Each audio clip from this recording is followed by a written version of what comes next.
Please be advised that the views and opinions of the host and guests do not reflect those of the station, the management, and its network.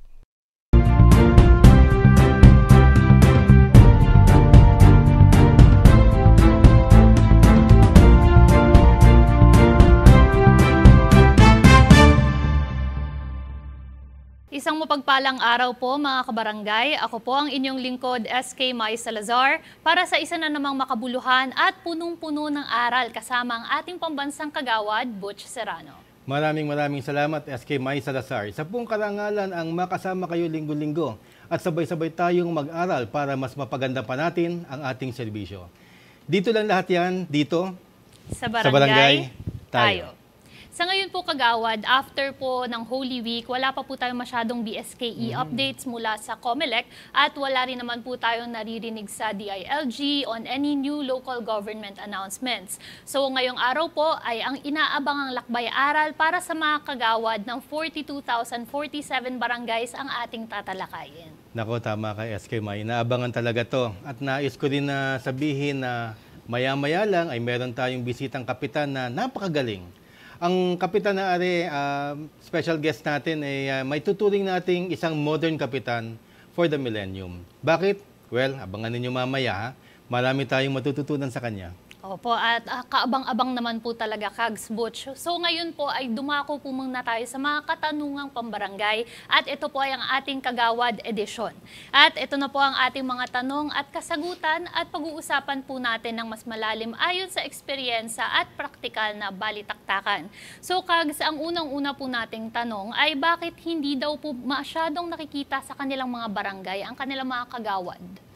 At ang kasagutan po natin dyan dahil po ang totoong duties and function ng isang miyembro ng sangguniang barangay ay ang mag-isip at magpasa ng ordinansa at umattend ng session 2 beses po sa isang buwan. Lahat po ng nakasaad sa Book 3 ng Local Government Code regarding duties and functions gaya ng submit suggestions or assist in cooperatives ay magagawa lahat sa pamamagitan ng pag-uusap sa session. And other functions gaya ng Officer of the Day at kung anong inutos ni Kapitan ay additional duties na lamang po. Ang kailangan po talaga ay ang mag-isip, magsulat at magpasa ng batas. Yun lang po. The rest is masasabi siguro natin pakitang gilas po or syempre going above and beyond po sa kanilang trabaho bilang mga kagawad. At karagdagang impormasyon po mga kabarangay, ang kagawad po actually ang highest paid sa barangay. Binabayaran po siya ng honorarium para umattend lang ng 2 beses na sesyon kada buwan. Kaya pag walang iniisip na ordinansa ay lugi naman po ang ating taong bayan dyan. At isa pa pong karagdagang lakbay-aral, yan ang trabaho sa legislation. Bagamat magpasa lang ng batas, ay mabigat mag-isip at magsulat para gampanan po ito. Ayon sa batas, barangay kagawads are mandated to function as the legislative workforce of the barangay. They function in a similar manner as their counterparts in Congress and the Senate, as kagawads are expected to create and sponsor barangay resolutions and ordinances. Maraming salamat for that deep and thoughtful research, SK Mai. Alam niyo po, umani po yung obserbasyon at saka yung pong duties and functions ng kagawad ng marami sa aming Facebook page. Maraming nag-comment at maraming natutuwa at marami ring nagsabi na now alam ko na kung anong i-expect ko sa kagawad namin. Pero kanina nga kakwentuhan ko nga yung ating magaling na bisita mamaya, no? Sinabi nga ni Kapitan Dondon muna ang sasabihin ko, no? Nasanay kasi ang mga tao na kung pupunta ng barangay o maghahanap ng tulong, syempre, si kagawad muna ang unang hinahanap. Opo. Nakasanayan na yan eh. At wala namang masama if the kagawad goes out of his or her way na magbigay ng extra services. Opo. Pero yun nga, this is not to say na yun lang, nililimitahan natin ang trabaho ng kagawad sa legislation. Hindi po. Kasi as a public servant, wag na lang kagawad o konsihal, no? Or as a legislator, as a public servant, you are expected also to do more. Kaya nga po sang-ayon kami at kami saludo sa mga kagawad sa Pilipinas. even though na minsan nakakalimutan yung kanilang trabaho as a legislator. Sapagkat mahirap talaga yan, SK May. Opo. Ang sabi ng batas, kinakailangan mong maging senador o congressman. Yes. Magpapasa ka ng batas. You should know yung parliamentary rules and procedure. Pero ang sabi naman ng konstitusyon, sa laki ng hinihingi at expectation ng batas para gawin mo ang trabaho bilang kagawad, sabi naman ng konstitusyon, able to read and write lang magagawa na yan. So there is a disparity. Ito ang pinagagawa ng batas. Pero ang qualifications na hinihingi ng Constitution na andi nila amang. So kaya nga, well, ibang topic yung charter change, no? Pero kaya nga nagkaroon ng disparity, hindi po kasalanan ng mga nakaupo yan. So yun hong mensahe na legislation, ang trabaho talaga ng kagawad is more geared towards na sana naiintindihan ng taong bayan imbis ng mga kagawad na nakaupo. Sapagkat ang taong bayan ang mamimili ng kanilang magiging konseho.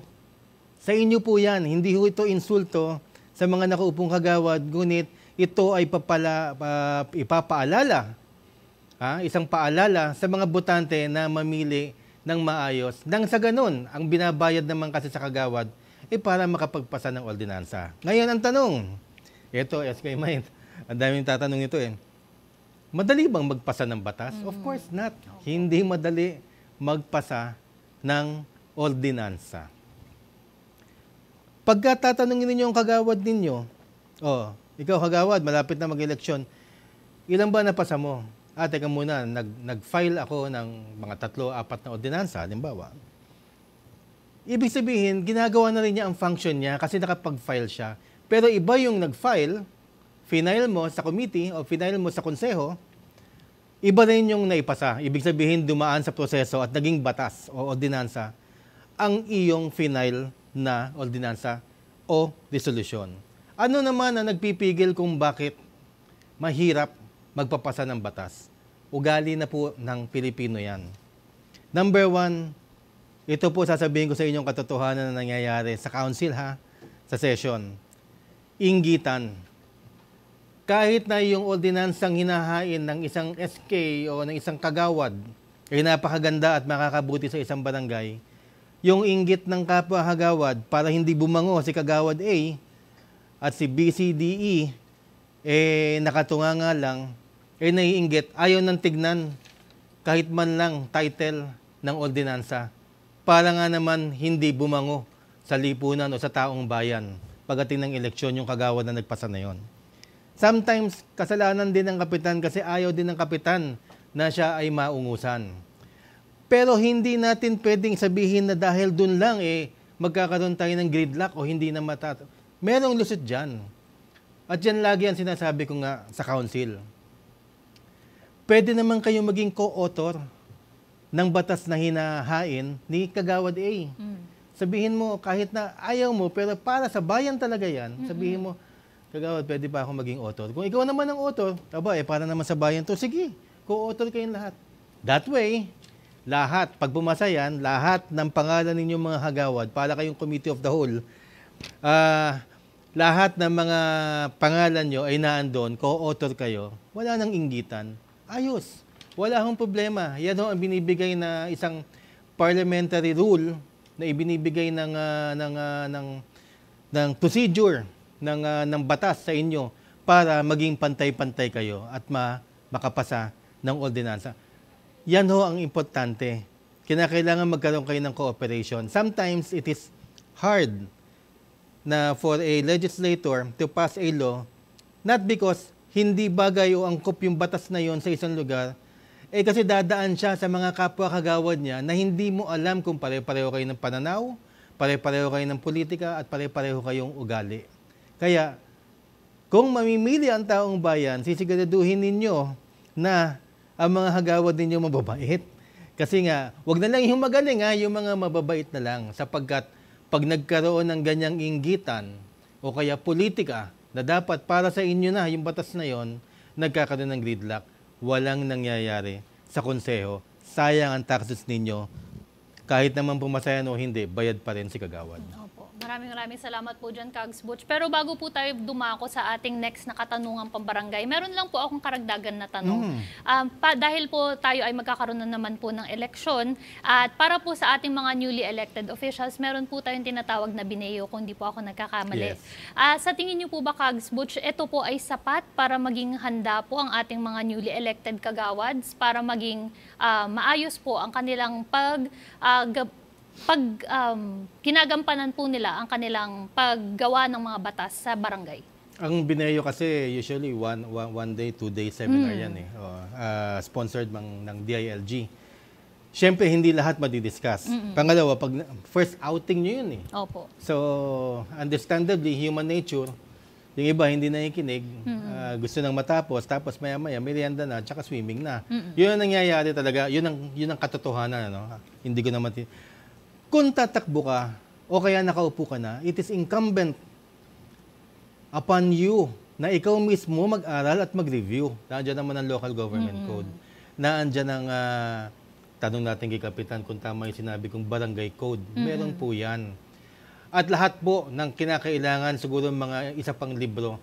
And magtanong kayo sa mga umupong kagawad at umupong mga kapitan kung ano mga ginagawa. Kasi hindi mo pwedeng maasa sa ibang tao, sa Bineo o sa seminar, ang lahat ng gagawin mo sa 3 taong mong upo na isang term. Nasa sa'yo yan. Tatakbo ka, ang sakripisyo mo ay ang oras na mawawala sa pamilya mo, pero ang ibibigay mo sa taong bayan, yung sipag mo na mag-aral ka muna at equip yourself na gumaling kang legislator o kapitan pag ikaw ay nahalal. Hindi yung mag-aaral ka pa lang. Ano mo yan sa tao? Yan dapat ang pinapangako mo sa tao. Equip ka na. Hindi yung mag-aaral ka pa lang. Sayang ang panahon. Okay po, maraming salamat po. At ito pa po, meron pa po tayong isang katanungang pambarangay. Ano naman daw po ang pagkakaiba ng resolusyon o ordinansa? Medyo mahirap lang po itagalog pero susubukan po natin sa simpleng salita. Ang kasagutan po dyan, ang resolution ay ekspresyon ng saloobin at damdamin ng konseho na walang epekto ng batas. Ngunit nagpapahiwatig ng sentimiento o direktiba para magkaroon ng aksyon ukol sa isang issue o magkaroon balang araw ng batas ukol dito. Halimbawa po dyan, resolusyon para ipahatid ang nais ng barangay konseho sa pamahalaang lokal na ipalinis at panatiliing malinis ang creek sa buong kahabaan ng poblasyon 1 hanggang Purok 7.